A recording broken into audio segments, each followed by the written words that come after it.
Hello and welcome to this episode of Talking Trim. I'm Jonathan Skinner and today we're looking at the trim panels for the Austin Healey 3000 BJ8. So this is the trim panel kit as we offer it. Includes all the main trim panels that you need for the main cockpit cabin area. A couple of caveats on that statement. One, the dash top at the very front there, and two, the door top cappings there and there. In our standard trim panel kit, we only supply the loose materials for you to retrim your original unit. However, we do offer an optional extra where we can trim them up on new metalworks and new ply. Just bear that in mind. It's also worth noting that both of those pieces were originally always black on a BJ8. We have done these in biscuit to match the main trim at the request of the customer. That being said, let's dive on in. Now, the one major feature on this kit, which is very standoutish, is the fact that it's a full leather kit. It's smooth biscuit, light to tan. As you can see, not a huge amount of texture to the leather there. We can also offer grained. Majority of the BJ8 would have left with vinyl ambler originally. Some may have left with leather as a special order request for the factory, but the large majority left with vinyl ambler, so just bear that in mind. That also focuses on something rather unique about these quarter panels, which we'll get into. It's worth noting as well, this is actually for a phase 2. Phase 2, which was the much more common version of the BJ8. The center console was slightly different, related to the armrest changes that aren't in this video, but the console length changed according to which armrest you had. And then also the quarter panel wheel arch covers also changed there, or related to that cutout there in the rear axle radius box. But yeah, apart from that, this video kind of serves a purpose for both phase 1 and phase 2 with a couple of caveats there. Let's dive on in. So, dash top panel at the front of the car there, as you can see, fully trimmed up. Like I say, this one's been done in biscuit, originally would have been black, and we've trimmed it up onto new ply.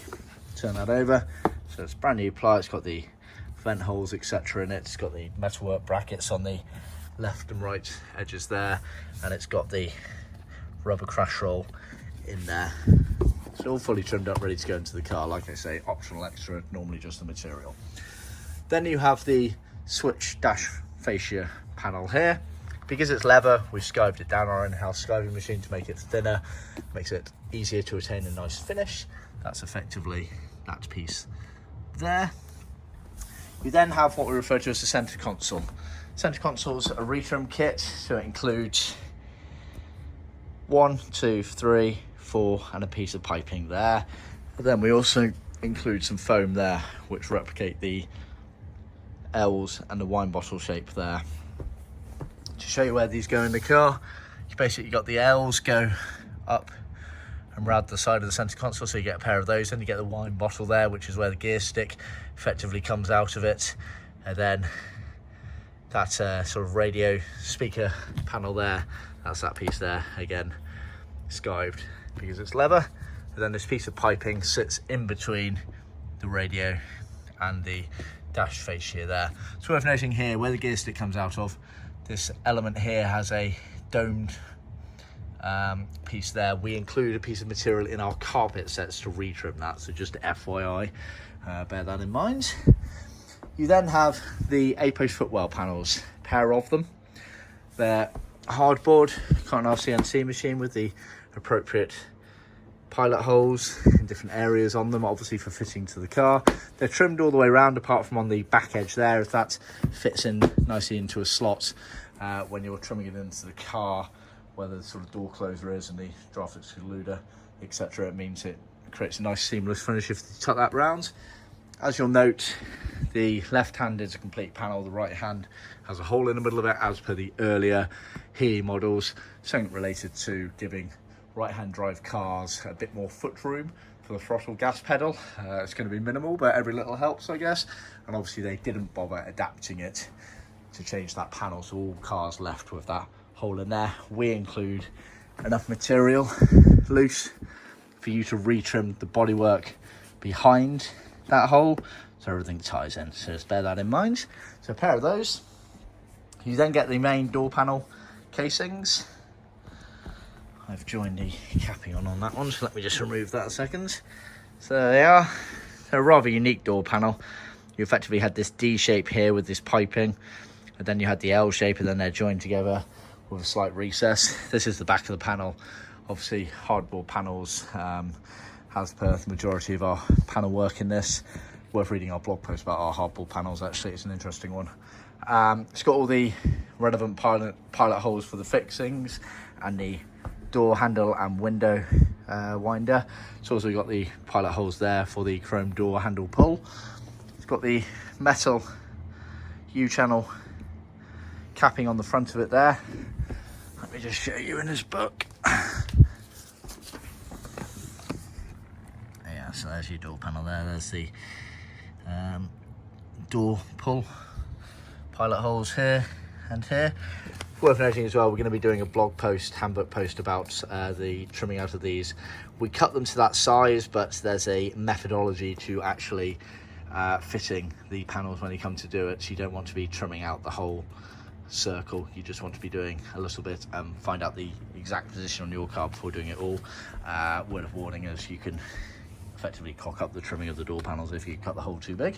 But yes, see our blog post in due course about that one.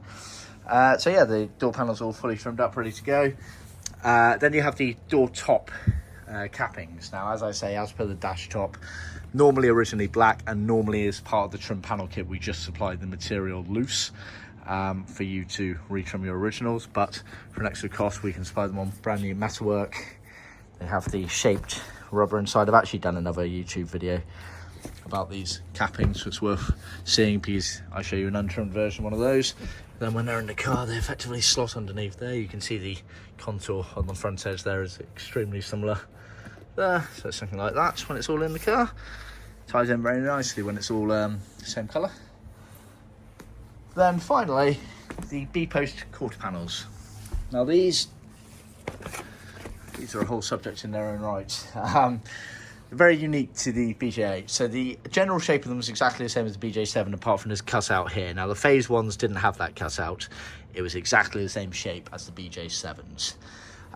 Phase 2s, which is a much more common version, had this cutout here to allow for this radius arm, the rear axle radius arms, it states here. That little box there, it also affects the carpet set. So that's what the phase 2s do.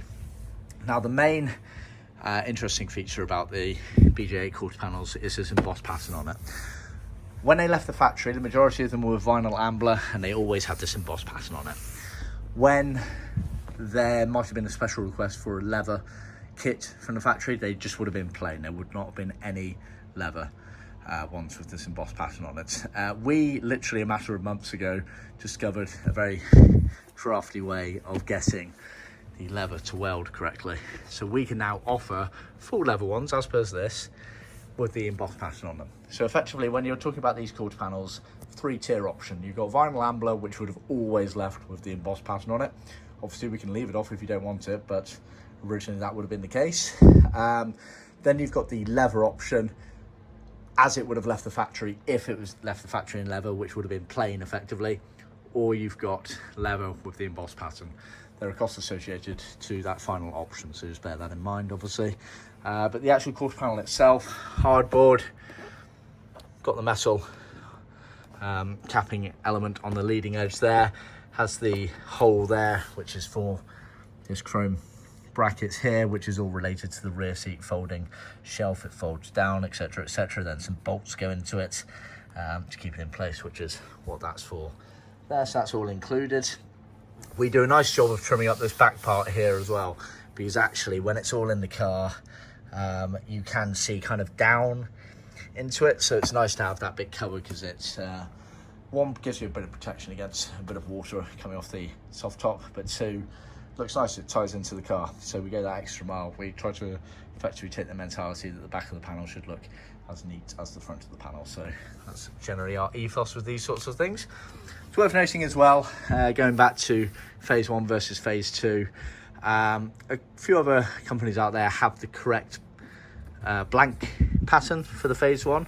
However, I don't think anyone else can offer the phase 1 with this area welded as well. A lot of people only have the tooling that allows for phase 2. So if you had a phase 1, it would be there, and then this would be effectively exposed and wouldn't have the embossed pattern on it. So just bear in mind we've got the correct tooling for us as well.